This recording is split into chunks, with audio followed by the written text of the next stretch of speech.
I used to think I'm the problem, that I was way too sensitive, reacting way too much, until I realized we were different.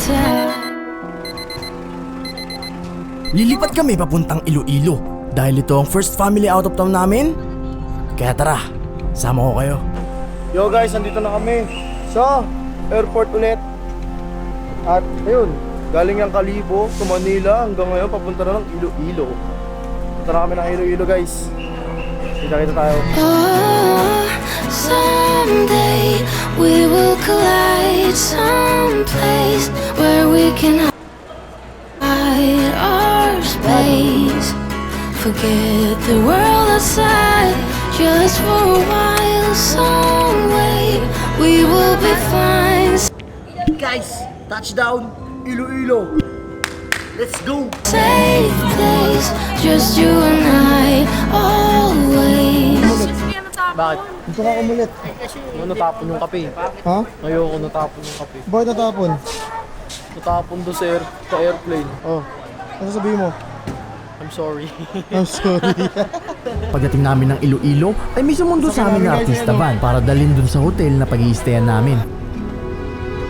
Habang papunta kami sa hotel ay may nakita kaming na disgrasya. Hindi ko na pinalitan yung music para kalmado pa din ang mood natin. Putang ina. Motor yan? Motor. Nabangga siya na. Sino?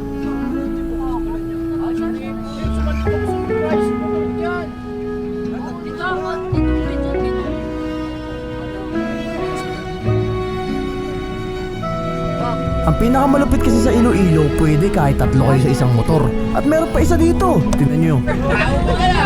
O diba? Parang gusto na nga ni Kuya Driver na sa gulong na umuko eh. Susub-sub na si Kuya. Nakuya na yung kuya, bagay pa ni Bele. Yo! Andito na kami sa hotel. Check-in na kami. Bukas, swimming na. So yun today, nag-ayos na kami. At andyan na yung van at bababa na kami para... Ano ba? Ang van ay nandyan Ang van ay nasa baba na, kaya bababa na kami. Kasi pupunta naman kami sa isla na may mga puting bato. Tirahin natin yun. Island hopping guys. See you there. Papakita ko sa inyo kung gaano kaganda dun. Madaling araw nang bumiyahe kami simula Iloilo papuntang Bangkad Port. Dahil dun kami susunduin ng bangka para makapunta sa isla na pupunta namin mamaya.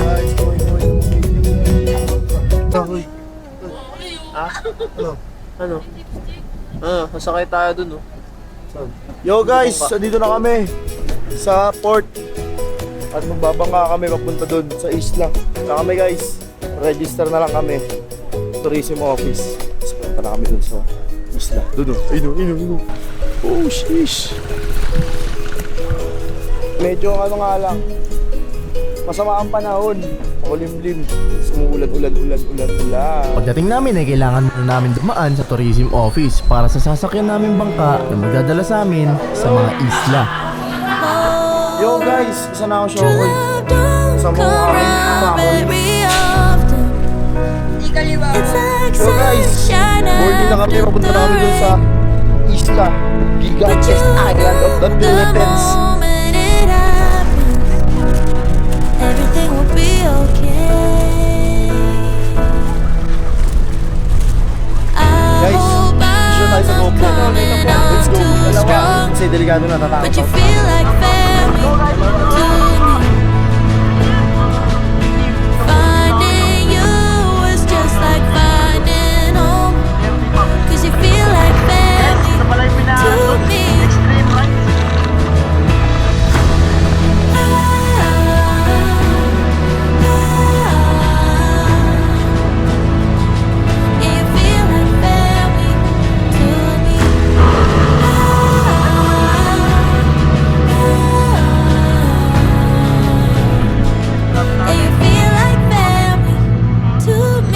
At sa wakas, sa ilang oras na pagbiyahe, nakarating na kami dito sa unang isla na lalapagan namin. You're the reason I wake up with a smile and feel enough.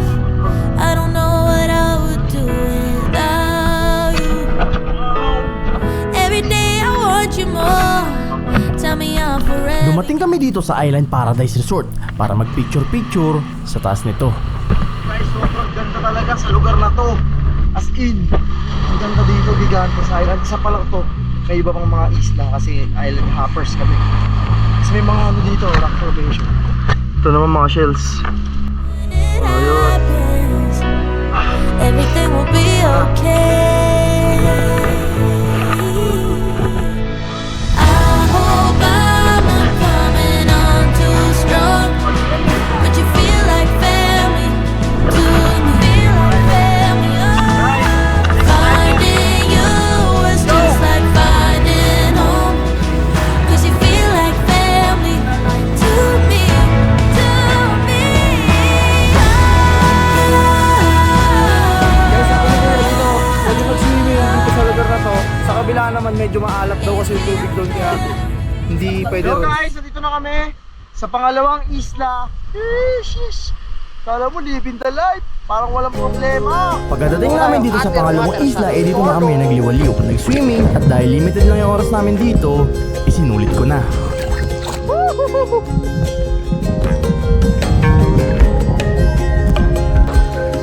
Solid. Sarap. Ganda. Sana nakita nyo ang mga islang himpapawid. If you do love me, you should let me go. Kaya mini Boracay. Kasi yung buhangin. Sa buhangin nagbabase kasi. Oo nga, ang ganda ng kulay oh. Yun yung mga rock formation. Ganda oh. Yan yung mga dating nandun sa taas na hulog dito. Babaw lang pala. Ang babaw lang pala. Babaw lang pala niya.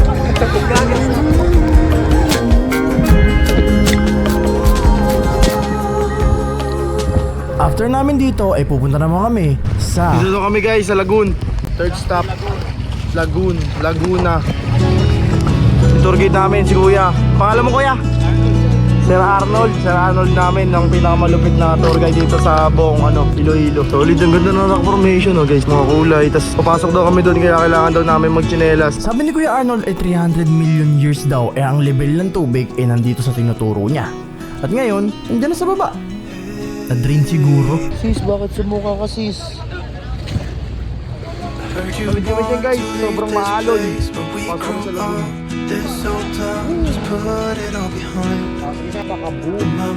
Tandaan ma! Oh, tandaan. Ganda ron. Dulo. Wow! Ulit.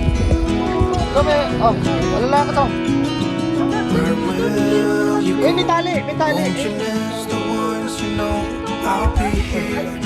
Kaya kapit ka dyan sa tali. Upo ka ma, upo ka ma. Yan. Uy, tubig. Dino ng tubig guys oh. Sobrang dino ng tubig. Malat pa rin, kakala ko naman matabang na. River's gonna cry when you're gone, gone, gone, gone. River's gonna cry when you're gone, gone, gone, gone. River's gonna cry when you're gone, gone, gone, gone. So yun guys, tapos na kami dito sa lugar na to, sa lagoon na to. Cry when you're gone. Makalipas ang ilang oras na paglalakbay at pag-explore dito sa mga isla na nandito, ay sa wakas, babalik na kami. At bukas naman ay pupuntahan naman namin yung isa sa pinakamagandang isla sa Yo guys, Pilipinas, pupunta naman kami sa ang Guimaras Island.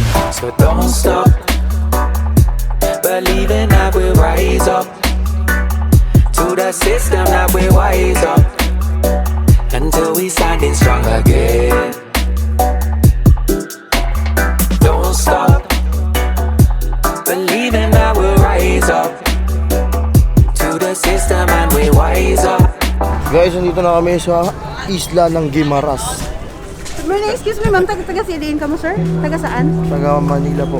Sir, pa-register muna kami sa tourism. Kahit sana sir. Kahit sana sir. Monitoring. Sige po. Pagdating ng Gimaras ay ile-legit check ka muna nila para malaman nila kung tanggaron ka ba o hindi dahil kailangan mag-register sa tourism office ang mga hindi taga rito. Kuya, anong tawag niyo dito sa lugar niyo kuya? Hordan. Hordan talaga. Ali yung Hordan, sinunod namin yun sa pangalan na Hordan River. Kasi yung saint patron namin dito si Saint John the Baptist. Oh, kaya Hordan eh. Oh, Hordan yung Hordan. Hordan pala tawag nila dito. Hindi Jordan, hindi Jordan. Saan ka pupunta dito, Hordan? Ha? Para sa unang tour namin, ipupuntahan namin itong smallest plaza o pinakamaliit na plaza sa buong mundo. Nasa ano to? Sa Gimaras meron na tinatawag na smallest plaza. Ito yan.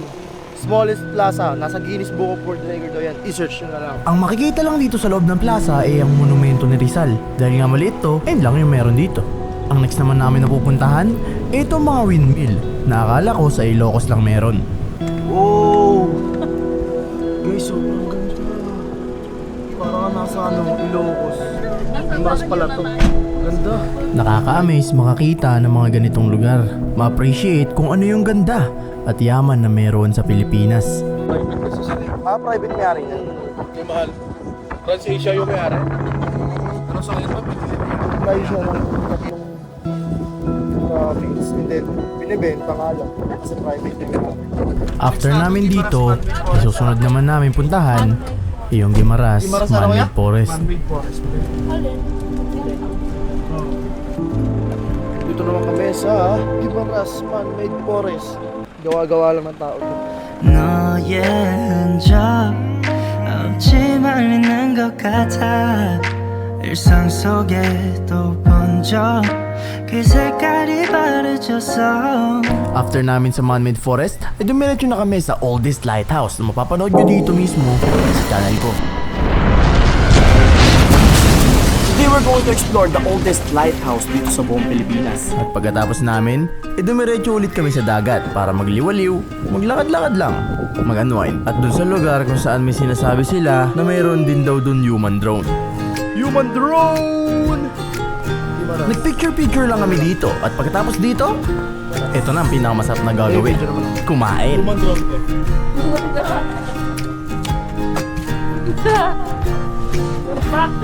Sarap ng mango pizza dito. Hindi nga gano'n ito. Solid.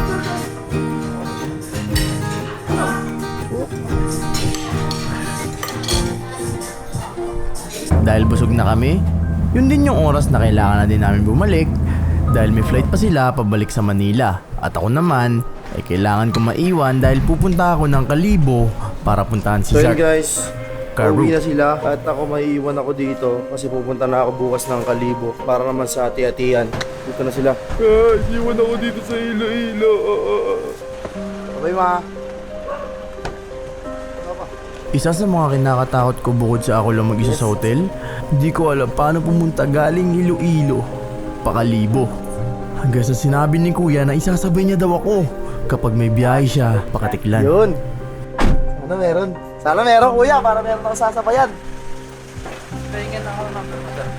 Number ko? Pa-confirm ko lang mamaya kay sir. Sige po. Yun, sana meron. Para sabay ako ni kuya. Kalibo. Isa sila ba boy? Ay hindi, i-confirm daw ni kuya. Sige po. Bye. Ako na lang mag-isa dito guys. Ako na lang mag-isa at malungkot na sitwasyon ng aking harapin dito ngayon. So guys, palis na ako. Hindi na pala siguro sa mukha.